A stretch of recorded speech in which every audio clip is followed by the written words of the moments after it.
Shemoth, Exodus chapter 1.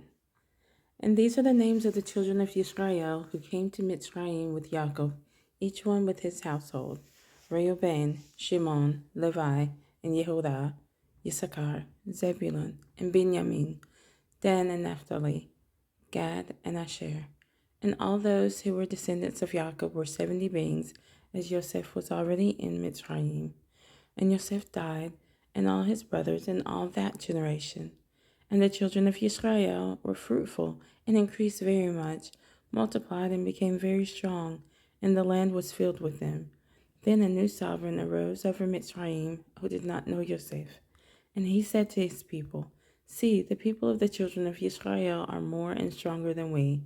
Come, let us act wisely towards them, lest they increase. And it shall be when fighting befalls us, that they shall join our enemies and fight against us, and shall go up out of the land.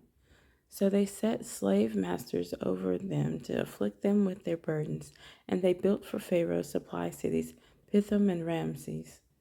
But the more they afflicted them, the more they increased and grew, and they were in dread of the children of Israel.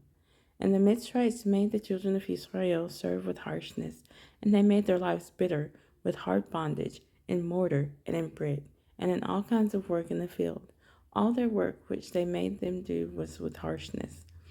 Then the sovereign of Mitzrayim spoke to the Hebrew midwives, of whom the name of one was Shiphrah, and the name of the other Puah. And he said, When you deliver the Hebrew women and see them on their birth stools, if it is a son, then you shall put him to death. But if it is a daughter, then she shall live.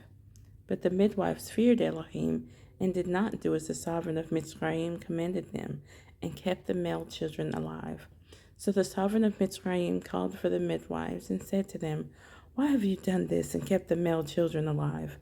But the midwives said to Pharaoh, Because the Hebrew women are not like the Mitzrayim women, for they are lively and give birth before the midwives come to them. So Elohim was good to the midwives, and the people increased and became very numerous. And it came to be, because the midwives feared Elohim, that he provided households for them. And Pharaoh commanded all his people, saying, Throw every son who was born into the river, and keep alive every daughter.